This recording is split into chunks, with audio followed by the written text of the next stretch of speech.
Hello and welcome to Just Hoops. The Cleveland Cavaliers went out this offseason and brought in some new guys in Strus and Georges Niang. Two guys offer a lot of things that can help the Cavs at both ends of the floor, so in this video we're going to dive into both their games and see what they offer. First, let's talk about Strus and what he did last season and how it can translate to Cleveland. 11.5 points per game, 3 rebounds, 2.1 assists, shot 41 from the field and 35 from 3. So now let's go beyond the numbers a little bit and take a look at the film to see what he can bring to the land. So it's a given, the first thing we got to talk about when it comes to Strus is the shooting ability. He shot 35.7% in catch and shoot situations from beyond the arc. In spot up situations, he was 1.167 point per possession on 59.2 effective field goal percentage. Yes, last season he didn't shoot it as well as he has in the past, but I think that the quality of shot has decreased a little bit due to teams worrying about him in scouting reports and things. But overall, he is still a high-quality threat from beyond the arc. The way he's able to shoot off the move, shoot in standstill situations, be put into action and make plays happen on the move, playing as a screener, playing as a pop man, playing off of DHOs. Just the variety of situations he was put in Miami could definitely translate to the Cavs, and being able to play off of Jared Allen, Evan Mobley, or being able to play off of Donovan Mitchell and Darius Garland at the point. Just having the ability to shoot the three at such a high level in a variety of spots and situations will be highly valued by the Cavs. Adding shooting, which is one of their weaknesses, especially in the postseason when things got a little stagnant, they need someone like Strus to come in and knock down big shots. Next, we got to talk about Strus's play off the bounce, which was one of the most underrated parts of his game. But to put some numbers to it first, in pick and rolls plus passes, he had 1 point per possession on 44.8 field goal percentage, and he shot 62.8% at the rim. But in these clips, let's look at his ability to attack a closeout, get to the second level, knock down a mid-range shot. In ball screen situations, he had incredible patience and poise to try to find an advantage.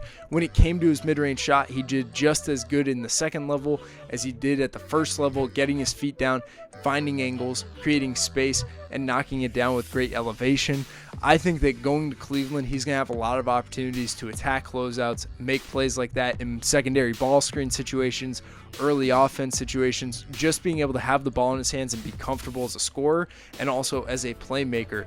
Last year in DHOs and ball screen situations, he did a terrific job with Bam Adebayo at finding him in short rolls, finding him at the rim for lobs, and putting him in Cleveland. The same things will happen with guys like Jared Allen and Evan Mobley, just being able to get them the ball in spots to go make good plays happen.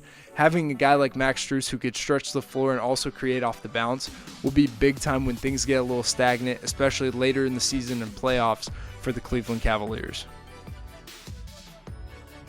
Last but not least, let's talk about his improved defensive ability. Defense in ISO situations last year, he held opponents to 0.9 point per possession on 53.1 field goal percentage. Yes, the field goal percentage was pretty high, but less than a point per possession is very solid. I think that this area of his game is one of the most underrated in the league. The way he was able to take on a variety of matchups, stay in front, make multiple efforts on the ball. We don't talk much about off the ball in the clips themselves, but he did a great job being positionally sound, rotating, and making the smart IQ decisions off the ball defensively, and that type of stuff will help in Cleveland. Cleveland has had a top defense since JB Bickerstaff has become head coach, and I think that that will continue, and a guy like Strus could plug in, guard his position, and guard guys 2 through 4 basically, staying in front, being highly active, being strong when guys drive at bumping them off their driving lines, and just being an overall impactful guy at that initial on-ball level, and being able to also help off the ball and make plays happen there. In my opinion, Strus has the ability to potentially be the 5th starter for the Cleveland Cavaliers, and his play as an individual and team defender will be a massive reason why he can plug into that last starting spot and be a highly impactful player, just being able to guard his yard, guard his position, and be impactful in doing so. Now let's talk about Georges Niang and what he can bring to Cleveland. 8.2 points per game, 2.4 rebounds, and assists. He shot 44 from the field and 40% from beyond the arc. He brings a lot of different things. He's a specialist in terms of shooting, but let's dive into the film and see what Georges Niang is bringing to Cleveland. Georges Niang is an absolute sniper from beyond the arc. To throw some numbers out there, first, he shot 34.5% on catch and shoot situations, 40.1% from three-point land in general. But to look at the film and talk about his effectiveness, he did a great job at being able to put himself in positions to be available off the ball to knock down these shots. He was incredible at being shot ready. He had a really nice flyby shot where he's able to get the defense in the air, take a bounce to create space and knock those down. The way that he was able to knock down big shots too in big time moments throughout the playoffs and even some big regular season games was massive for the Sixers, and just his ability to understand who he's playing with, put himself in spots, and I think that'll be huge when it comes to the Cavs having Donovan Mitchell, Darius Garland, Mobley, and Allen, where he can play off of those guys, find space, find opportunities to stretch the floor, stretch the defense, and give those guys the opportunity to work. At the offensive end of the floor, one of the things that Georges Niang can do at a very high level is attack off closeouts and attack with the ball in his hands, being able to create with a solid bounce, getting downhill, finishing at the rim. He shot 50.8% at the rim, and just overall, I think his size and strength and underrated athletic ability allows him to create these angles, get downhill, finish in a variety of ways. He typically gets back to his right hand, but overall, just being able to get it downhill, get in the paint, and then be efficient when he does get down there is a big reason why he can play in a lot of big time moments, because he could stretch the floor, and if you overcommit and close out too hard, he's going to be able to blow by and go make a play at the rim. And along with that, he's pretty confident and under control in secondary ball screen situations. He has a good understanding and IQ for when he can cut and move off the ball and get to the rim, catch and finish in those spots, and just overall a high IQ basketball player. And then to go to the other end of the floor, he's a highly underrated defensive player.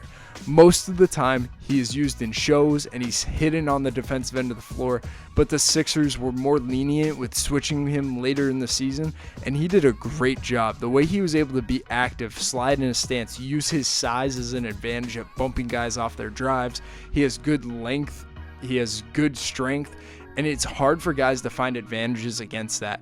And he's a lot faster and quicker laterally than expected due to his size. But I think at the end of the day, he can come in and be a versatile, impactful defender, being able to guard bigger guys, a small 5-man, all the way up to a 2 or 3 based on the team and personnel. He can stay in front, guard his yard, just bring the energy and effort necessary to go make plays happen.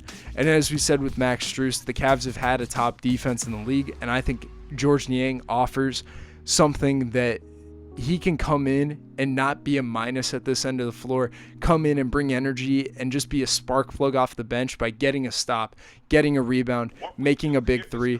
But the defensive end of the floor is massive for the Cavs. I think Georges Niang can come in, make plays happen at his position, guard his yard, and just be an impactful energy guy. Georges Niang and Max Strus have a chance to be highly impactful role players next year for the Cleveland Cavaliers, amplifying the abilities of Mitchell, Garland, Mobley, and Allen. So I hope you guys enjoyed this video, learned something about each of their games beyond just their shooting ability. For more content like this, please like, subscribe, and share, and we'll catch you in the next one.